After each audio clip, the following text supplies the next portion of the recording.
grega. Né? E isso a gente consegue ver pelas 3 ordens que foram principais da arquitetura grega. A gente costuma, se alguém aqui conhece alguma coisa de arquitetura, sabe que a gente trabalha com 5. Mas as outras 2 são invenções posteriores. As gregas mesmo eram 3. É o que a gente chama por ordem de antiguidade. A ordem dórica, quase contemporânea à ordem jônica, e, por fim, no último a ser desenvolvida, a ordem coríntia. Né? Se a gente olhar um pouco para essa história desses desenvolvimentos dessa ordem, a gente vai ver que elas remetem muito bem a essas primeiras arquiteturas, porque muita gente diz que, na verdade, e é uma teoria já hoje plenamente aceita, poucos ainda ousam contradizê-la, que os elementos da ordem dórica, né, do capitel dórico e do seu entablamento, né, ou seja, onde o telhado descarrega o seu peso nas colunas, nada mais é do que uma petrificação da arquitetura em madeira. Né? Ou seja, essas vigas que antes eram feitas em madeiras, como se pode ver nos telhados desses pequenos templos, né, depois foram petrificadas, eternizadas nas formas da madeira, né, nas formas da pedra. Né? Então essas colunas, todas as colunas, inclusive as colunas com essas caneluras estriadas, eram feitas também todas em madeira. Né? E esse disco, que a gente chama de equino, né, seria um prato de cerâmica, né, uma moldura de cerâmica que visava esconder a junção do poste com essa outra parte aqui que a gente chama de ábaco. Né, o encaixe, que era um encaixe tipo macho e fêmea, era aqui. Para esconder esse encaixe, se colocava essa moldura de cerâmica, né, que chama o equino, e ela era toda decorada, pintada, justamente para dar uma limpadinha. Né. Mas era tudo de madeira e cerâmica. E depois essas formas serão eternizadas na pedra. Né. Isso fica muito claro quando a gente olha esses diagramas aqui. Né. Você vê, esse é a função do templo, a função estrutural da madeira. Né. Inclusive a gente começa a ver até que esse pequeno cravo de ferro que vai aqui vai dar origem a essa moldura que a gente chama de goteira, né, gotas, né, na pedra. Aqui também, os cravos aqui que eram colocados para prender o telhado e servir de gotejamento, vão dar origem a essas molduras aqui que a gente chama de dentículos. Né. Ou seja, o que a gente está falando quando a gente fala da ordem dórica é uma memória eternizada, clean, desse templo de madeira. Né. E aqui o encaixe aqui da macho e fêmea, que o diagrama não mostra, e essa tigela de cerâmica é aqui eternizada também na pedra. Muito interessante também pensar que essas caneluras, elas eram, isso vai ficar mais ou menos, se a gente fizesse um corte nessa coluna, ele ia ficar como um raio de sol. Né? Elas são unidas, assim, como se fossem cavadas. E elas eram cavadas apenas no machado. Né? Só no machado. Isso a gente sabe, não existe, isso a gente mostra até, dos poucos registros que a gente sabe, que os gregos diziam que as colunas dóricas têm que ser, não pode ser usado em qualquer outro instrumento que não seja o machado. A gente sabe que é possível, porque existem, na carpintaria naval do Mediterrâneo, até hoje, boa parte das molduras curvas dos barcos eram feitas só no machado. Os caras tinham uma habilidade com machado muito grande. Mas isso também tinha uma função ritual, porque a coluna dórica ela é muito identificada com um povo próprio da Grécia, que é comumente identificado com os espartanos. Ou seja, a coluna dórica é uma coluna marcial, a coluna dórica é uma coluna masculina, a coluna dórica é uma coluna guerreira. E o machado, por ser assim, por causa dessa identificação, o machado é o único instrumento que pode ser usado. Né? Ou seja, você não pode usar o cinzel nela. Né? É por isso que esses atributos de gênero da coluna são importantes. Na verdade, ela é a chave para a gente entender como as colunas podem ser vistas como um rito construtivo, como uma metáfora da figura humana. A gente tem essa dórica, que ela é robusta, né? É diferente das outras colunas que vão ser tomadas como femininas, né? Que são esbeltas, esguias, né? Com volutas, né? Folhagens, a gente vai falar um pouco mais delas depois. Mas a gente tem aqui o homem, o ideal do homem grego, marcial, rígido, severo, né? A mulher grega, esguia, esbelta, né? Trajada como uma mulher, e a virgem. Né? A gente vai falar um pouco disso mais pra frente. É só vocês já irem tomando nota. Né? Então, esse uso do machado na ordem dórica tem muito a ver, é um dos poucos indícios que a gente pode ver de um rito construtivo. Ou seja, o templo dórico, por sua característica agressiva e masculina, ele não suporta instrumentos leves. Né? Isso é uma coisa que o próprio Vitrúvio, naquele manual que eu citei, já fala. Ele fala assim, templos dóricos são para divindades masculinas. Templos jônicos são para divindades femininas. Né? Ou se não é uma figura feminina, deuses masculinos plenamente identificados com as mulheres, como Dionísio. Né? Dionísio, apesar de ser um deus masculino, ele era cultuado pelas mulheres. A gente sabe pelas próprias tragédias, como as bacantes. Baco era outro nome do Dionísio. As bacantes são as sacerdotisas de Dionísio. Ou seja, então a coluna jônica, ela refere-se a todo um universo de significados tidos como femininos. Né? Enquanto a coluna masculina são os aspectos a coluna dórica são os aspectos da religiosidade grega identificados com o polo masculino. Né? Tanto que isso não impede, por exemplo, o Pártenon é uma coisa interessante, porque o Pártenon é dedicado a Atenas, mas ele é dórico. Né? Só que esse aqui é o templo de Atenas. Atenas ela tem várias atribuições. Ela pode ser tanto a deusa da sabedoria, a deusa da estratégia da guerra, e a deusa e no caso também em Atenas, o caso da deusa protetora da cidade. Né? O Pártenon ele foi construído na época imperial de Atenas, quando Atenas era uma potência imperialista no mundo grego. Portanto, ele é dedicado a Atenas, estrategista da guerra. E como é uma Atenas estrategista da guerra, aí convém que ela seja construída numa coluna dórica, apesar de ser uma coluna feminina. Quando a gente falar do outro templo que existe no Pártenon, do lado desse aqui, existe na Ágora, na Acrópole de Atenas, do lado do Pártenon, vocês vão ver que vocês vão entender por que nesse caso ela é jônica. Né? O templo tem uma ordem jônica.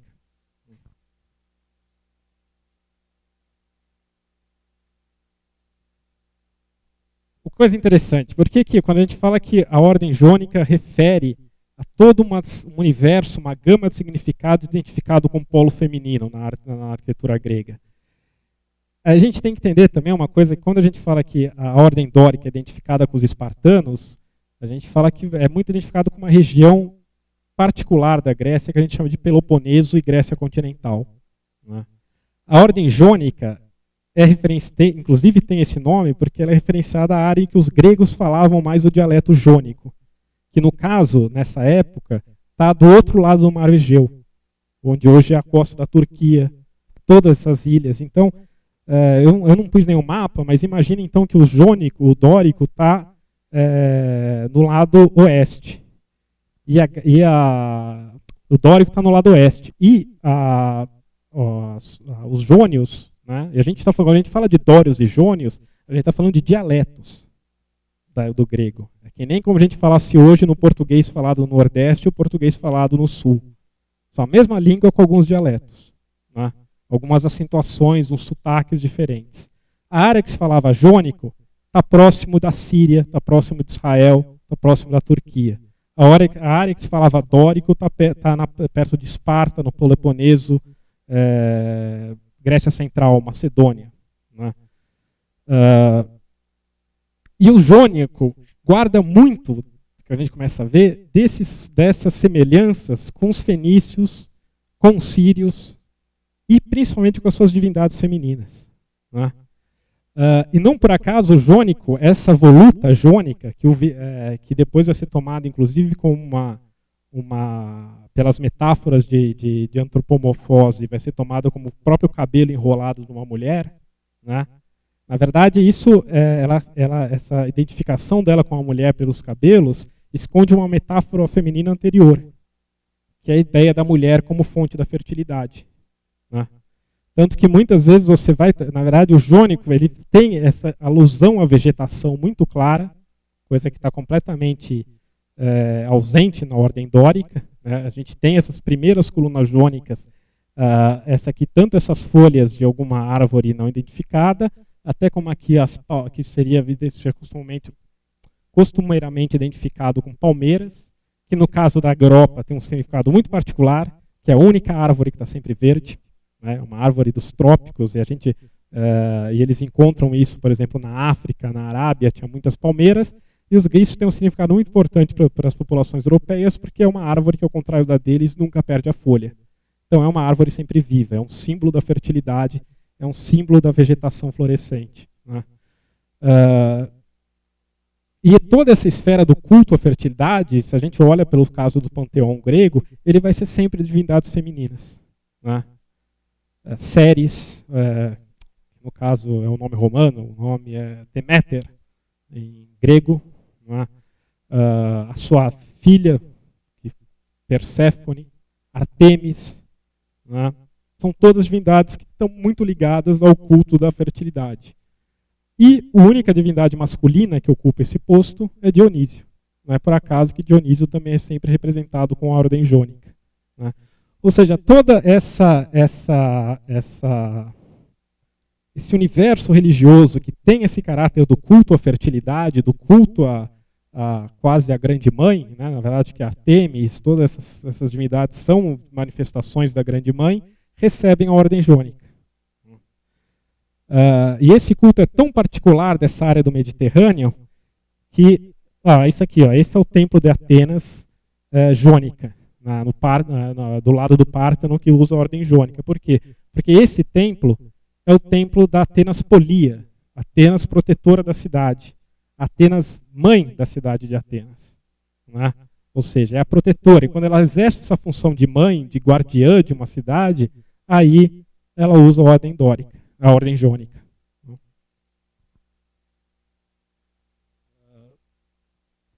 Esse aqui é você vê essa estátua de Artemis mostra bem esse caráter matriarcal dessa divindade, né, esse caráter feminino, que isso nada mais é do que um monte de seio pendurado, né? E é uma coisa que os gregos, a gente tem uma ideia dos gregos como os racionais, os apolíneos, né? Então toda essa faceta da religião grega, que é meio orientalizante, é meio exótico, a gente tenta falar, não, mas é que aí eles já estavam meio contaminados pelos sírios, né? Isso aí já era muito perto do Oriente. Mas na verdade não, isso era uma coisa constitutiva do lado feminino da religião grega, que nós, na nossa tradição ocidental, propositalmente escolhemos suprimir e atribuir tudo que é feminino, tudo que é essa questão da fertilidade, a uma influência orientalizante dos gregos.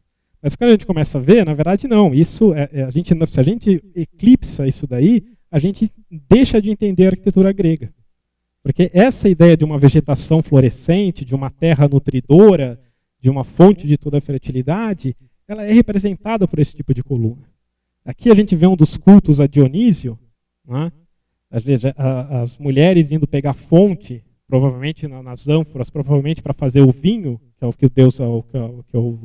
é dedicado a Dionísio, e Dionísio guarda essas mulheres dentro de um templo de ordem jônica, né? O outro deus que aparece aqui é Hermes, mas Hermes aparece aqui só porque aqui está a porta do templo, né? Você vê porque essa daqui está em posição de saída. E o Hermes aqui é o guardião das portas, né? Então, você vê, eu falo assim, essas coisas são complicadas, né? São meandrosas, é a palavra exata, né?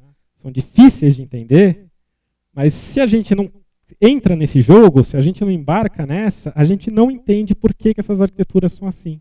E grande parte do porquê essas arquiteturas perderam a sua legibilidade é porque a gente nunca se preocupou em entender elas, a não ser pelo desenho, né? Do século XVI até o século XIX, todo arquiteto e artista tinha que passar 2 anos desenhando esse tipo de voluta, de coluna, até ficar cego. Depois que eles conseguissem fazer isso de olhos fechados, eles iam aprender o resto.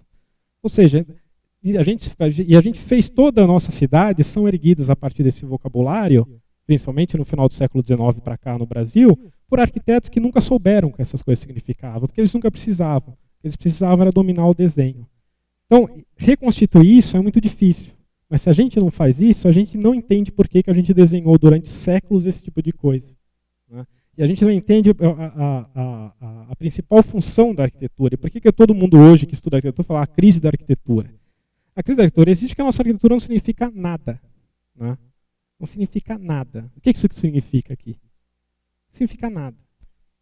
Nossas maiores construções, o que elas significam, arquiteturicamente? Nada. Tanto que a gente coloca um monte de espelho ali para refletir o que cada um quiser ver. Né? No caso, você mesmo. Né? Elas não significam nada. Né? E se as nossas arquiteturas não significam nada, é em grande parte porque a gente esqueceu o que a gente pode exigir da arquitetura. Que é essa gama de significados riquíssimos. Riquíssimos. Ou seja, toda uma tradição cultural está expressa aqui. A nossa não está expressa em nada. Por quê? Porque a gente esqueceu que a arquitetura serve para isso. Né?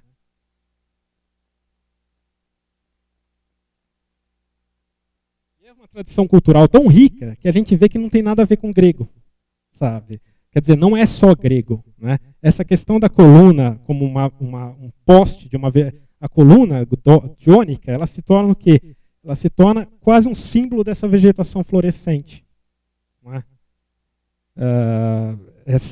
Aqueles detalhes vegetais muitas vezes vistos como uma forma de palmeira ou como forma de uma vegetação, um broto que está saindo da coluna, né, da árvore em si. Né? Ou seja, de novo, a gente está usando a coluna como uma metáfora. Né?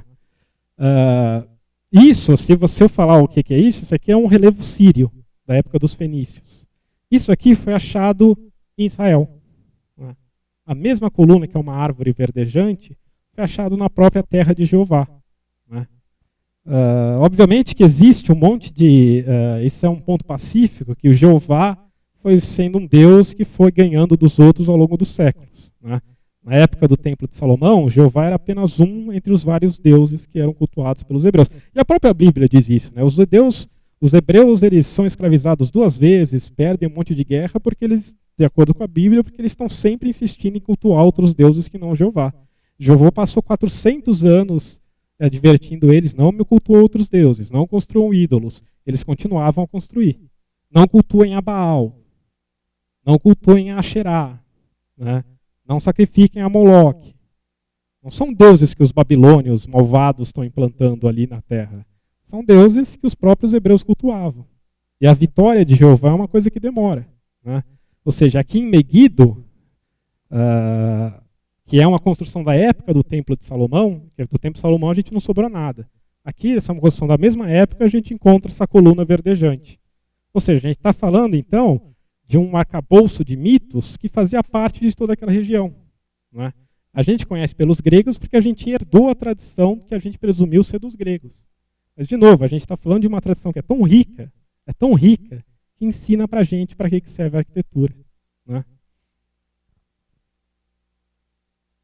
Essa aqui já é grega, mas mostra muito bem que esse domínio comum, porque uma das primeiras manifestações da coluna jônica foi para fazer isso, suportar uma esfinge, que também nada mais é do que um animal emprestado das mitologias egípcias e do Oriente Médio. Né? Então, nesse caso, o que a gente tem então? A gente tem nessas 2 primeiras colunas que surgiram, 2 polos opostos. O polo masculino, dedicado ao mundo externo, dedicado à vida solar, dedicado à guerra, né, à atividade política, e o polo feminino, que era a jônica, que é dedicada ao polo oposto, né, à fertilidade, o mundo infernal, ao rejuvenescimento da terra. Né.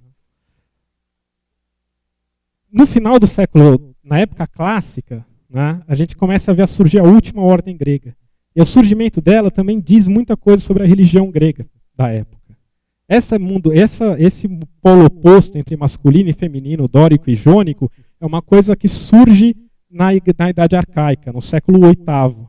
No século V, na época de Platão, depois de Platão, século IV, é que emerge a Ordem Coríntia.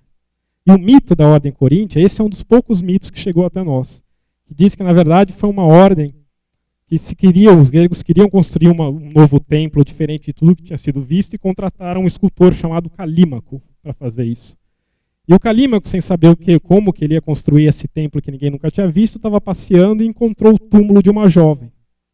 E era uma jovem virgem que morreu, e a aia dela ficou tão triste que levou para o túmulo os objetos preferidos dela. Uma caixa e um cesto de onde ela usava para guardar coisas, sei lá. E os deuses ficaram tão comovidos com aquela morte precoce dessa virgem que começou a se crescer folhas de acanto em torno do túmulo dela para os deuses dizerem que ela estava viva no além-túmulo. Não é? Isso deu origem à Ordem Coríntia, né, em que a cesta está aqui escondida por essas folhas de acanto e a caixa está representada pelo topo do capitel. Né? Isso demonstra uma mudança profunda na ideia da religião grega, porque ninguém vive depois da morte na religião grega. Depois da morte você vai para a Terra dos Mortos e você fica lá sendo uma sombra eternamente. Né? Você já passou o seu tempo na Terra. Aqui, o Ulisses, que vai para a Terra dos Mortos, a cena mais comovente da Odisseia é essa. Ele encontra os mortos, ele encontra a mãe dele, ele encontra os grandes amigos deles que morreram em Troia, e nenhum deles reconhece ele. Porque eles são sombras. Né? Ele não consegue abraçar a mãe, ele só tem autorização para falar porque ele tem um poder mágico lá que deram para ele, porque senão as pessoas iam passar para ele e nem ver, porque os mortos não lembram, os mortos são sombras. Essa é a religião grega da época arcaica. Isso aqui já é depois, na época de Platão, Platão já tinha escrito Fédon, que ele faz o elogio da alma imortal. Que inclusive muita gente toma que o cristianismo nada mais é do que um judaísmo platonizado pela ideia da alma imortal. Isso não existia, a questão da alma. A alma imortal só existia se você fosse Hércules. Você é um cara tão absurdo de bom no que você faz, que você tem direito a ser imortal. Mas o resto dos 99,9% da humanidade vira sombra na Terra dos Mortos. Platão não. Quando Platão escreve Fédon, ele fala, não, todos os homens são alma imortal. Né? Isso é refletido na lenda da coluna coríntia, em que uma virgem, o mundo fica tão devastado pela morte da virgem que os deuses dizem, olha, não, ela está viva, a alma dela é imortal, ó a vegetação crescendo. Coisa que não existia na Grécia antes do século IV. Né? Ou seja, de novo, a gente só se preocupou em entender como que desenha essa coluna. E a gente esquece de ver que ela tem um significado profundo para a religião grega. Ou seja, e por que as colunas fazem isso? As colunas fazem isso porque elas são as metáforas primordiais. Sabe? Elas representam... só o fato de você pôr um tronco de árvore em pé, você já imediatamente faz uma alusão ao corpo humano. Isso era uma coisa tão básica que os próprios gregos, na origem das suas adorações, os deuses nada mais eram do que colunas de madeira encismados com máscaras e vestidos. Isso é uma representação de um culto de Dionísio, mas que remete a um templo muito antigo, em que todos os deuses eram adorados em postes sagrados.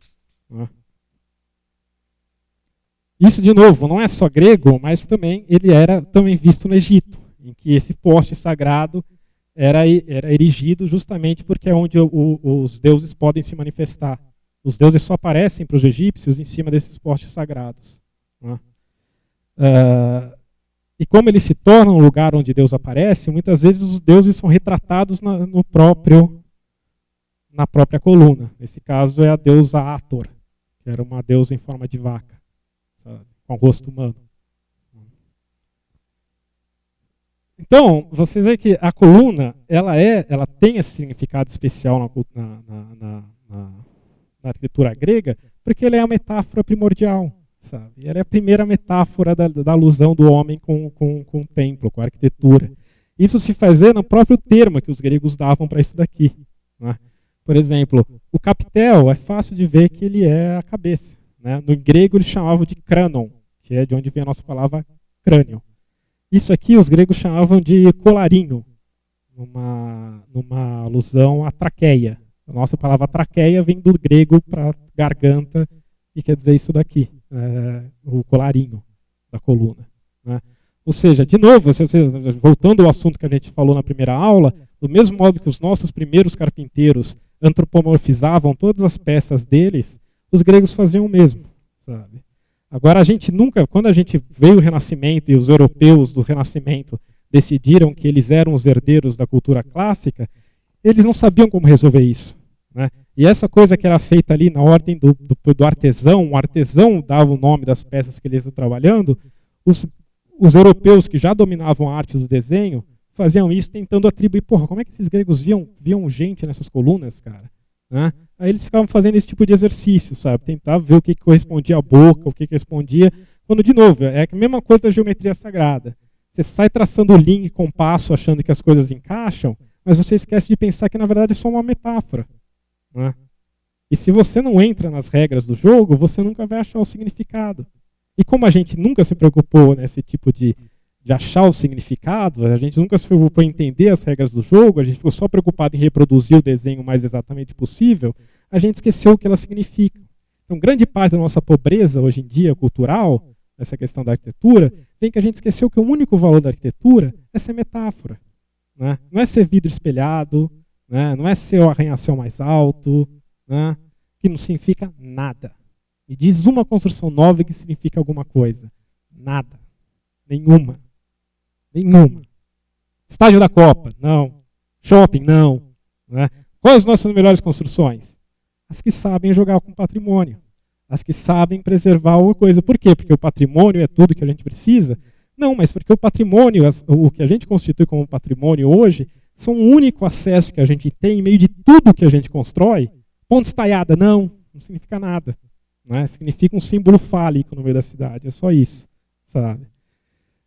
Tudo que a gente constrói, que tem significado, a gente faz muitas vezes pelo patrimônio, porque o patrimônio hoje em dia é a única fonte de metáfora arquitetônica que sobrou para a gente. É a única coisa que a gente tem que tem algum desses significados. E não quer dizer que esses significados são valorosos por si. Eles são valorosos porque eles são o único modo que a gente tem de recuperar o que a gente devia sempre ter feito, que é exigir da arquitetura uma coisa tão eloquente, tão rica, quanto os gregos fizeram da dela. E não ponte estaiada. E não prédio espelhado. Né? Que não significa, de novo, nada. Bom, acho que é isso. Falei demais, eu vou terminar. Obrigado.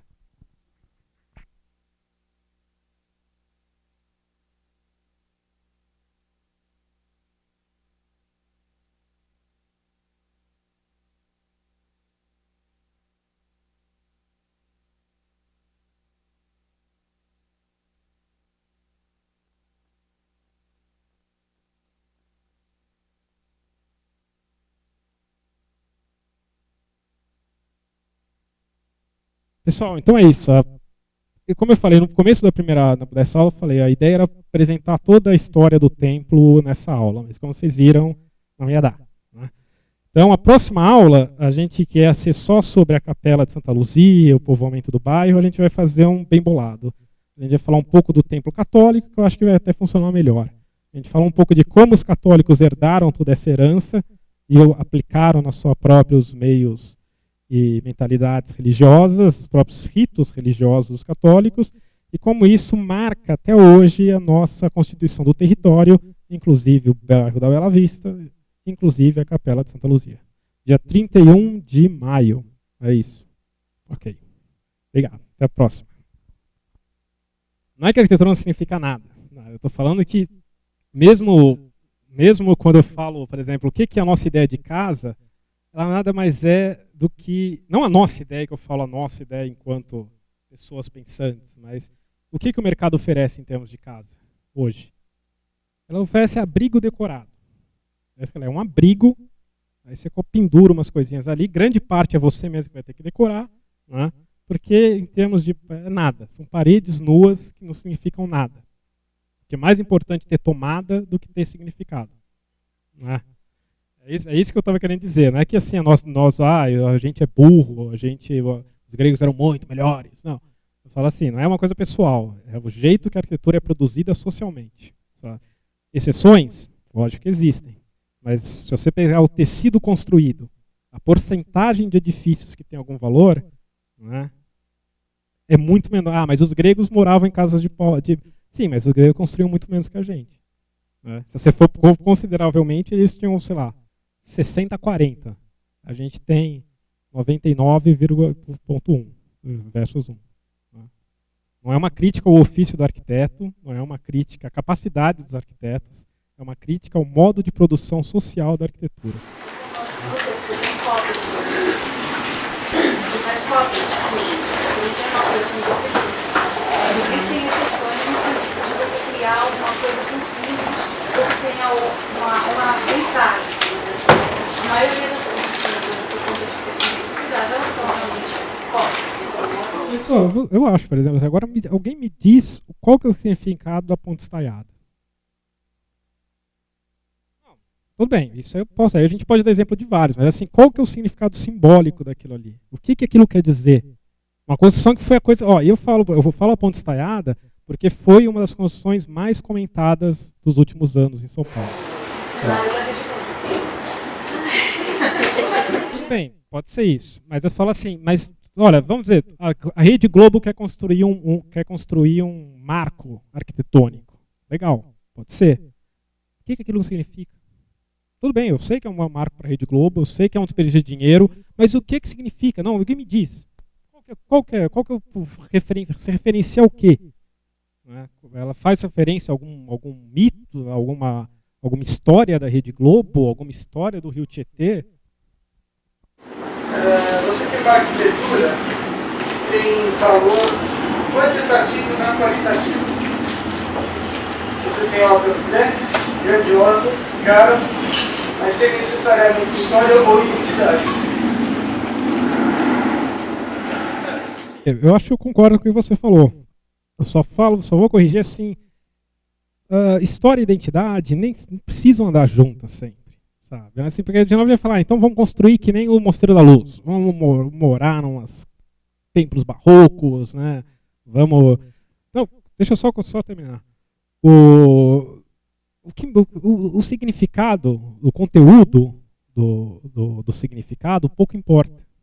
O que importa, na minha opinião, o que importa é você fazer metáfora. Qual que é o conteúdo? É histórico? É identitário? É futurístico? Para mim, tendo metáfora, tá valendo. Sabe? Então, como a gente está fazendo isso dentro do evento do patrimônio, eu só queria usar a sua fala para pontuar isso. Né? Não quer dizer que vão construir que nem Ouro Preto em tudo quanto é lugar. Vamos fazer aeroporto colonial. Não é isso. Né? Mas é falar assim, esses caras pensavam metaforicamente. E mesmo que a gente não perceba isso conscientemente, racionalmente, a gente gosta, a gente se sente atraído, porque eles fazem isso. Pelo menos a escala deles é próxima da nossa. Né? A nossa arquitetura hoje não é uma coisa de talento, né? Não é uma questão de talento, de mérito. Ela não permite isso, porque ela é opaca esse tipo de coisa. Né? Então, assim, não sou eu acho isso é uma coisa que só artistas e arquitetos que podem fazer. Né? Não sou eu, um historiador, que vai fazer isso, que vai querer dizer qual que seria o conteúdo dessas metáforas. A única coisa que eu vejo ou a gente recupera as metáforas, ou a gente vai ficar morando nesse deserto de realidade que a gente mora até a coisa acabar. Professor, essas colunas vão aparecer novamente em que momento da parte ocidental?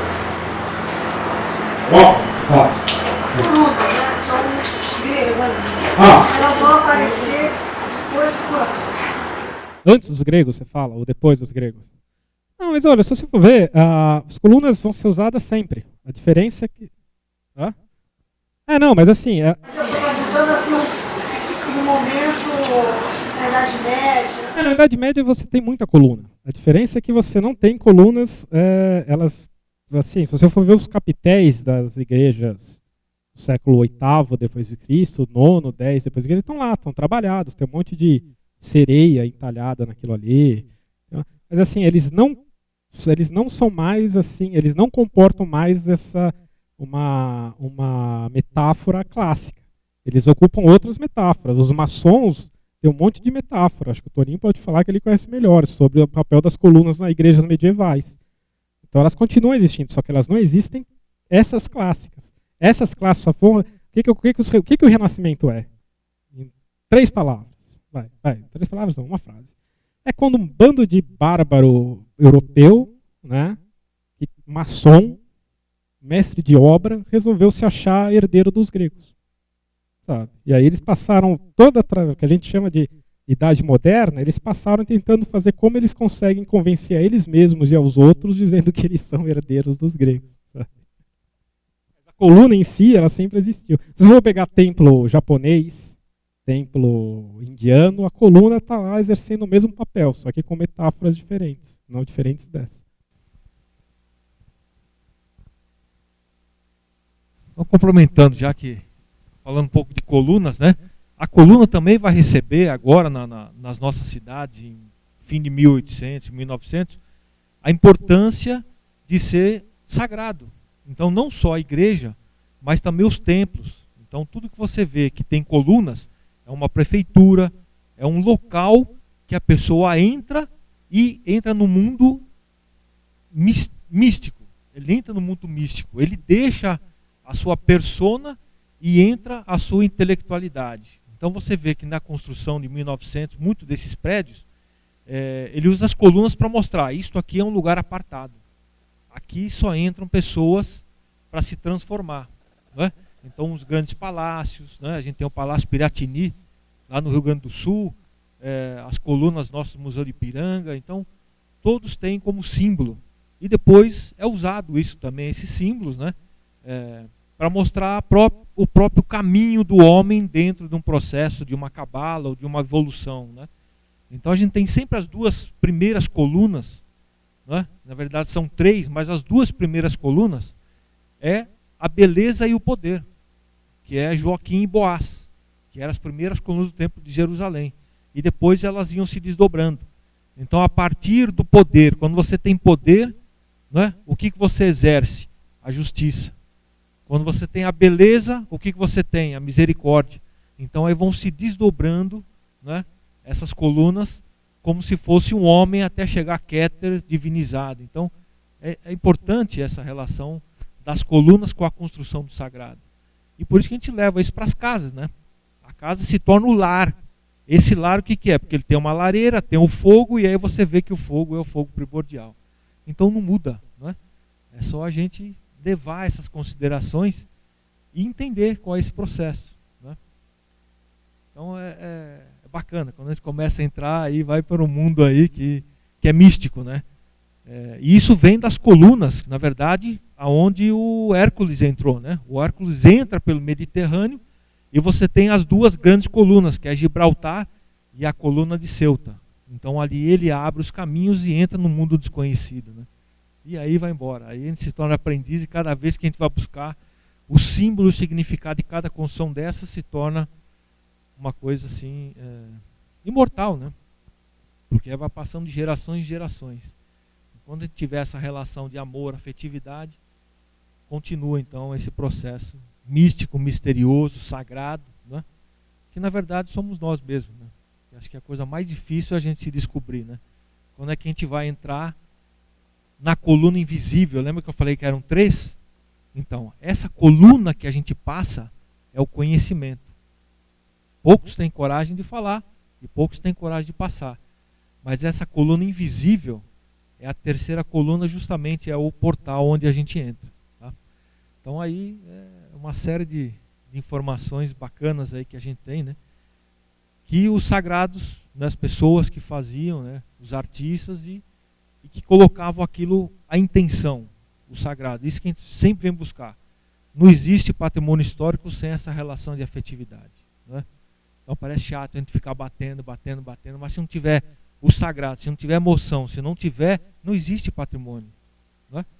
E nós estamos desacralizando nosso patrimônio. Nós estamos falando só que ele tem forma X, Y, né? E esquece que esse XY faz parte do corpo, né? Que representa a mão, a cabeça e o pé do homem. Né? Então a gente está sempre aqui cutucando e é o que a gente fala, se a gente sai daqui incomodando vocês, está ótimo, né? Porque a gente tem que fazer esse questionamento. O que vocês estão falando? Ah, eu peguei. Eu tô vendo aqui que minha voz está xoxa. Não, acabou a bateria. Só uma coisa, eu esqueci de pôr a bibliografia no final, mas aí tinha um monte de livros que eu não lembro, mas eu acho que 90% do que eu falei vocês encontram de uma maneira ou de outra um livro chamado Coluna Dançante. A Coluna Dançante, publicado pela Perspectiva. O nome do autor é Joseph Impronunciável.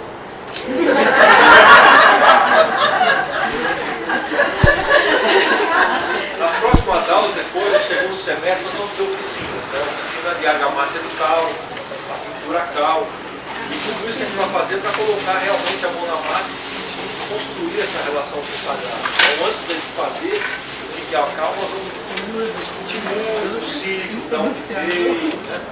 E aí, que nem eu falei, aqui eles vão ser poucos, né? Aí tava, quem falou que estava ocupado do grupo, né?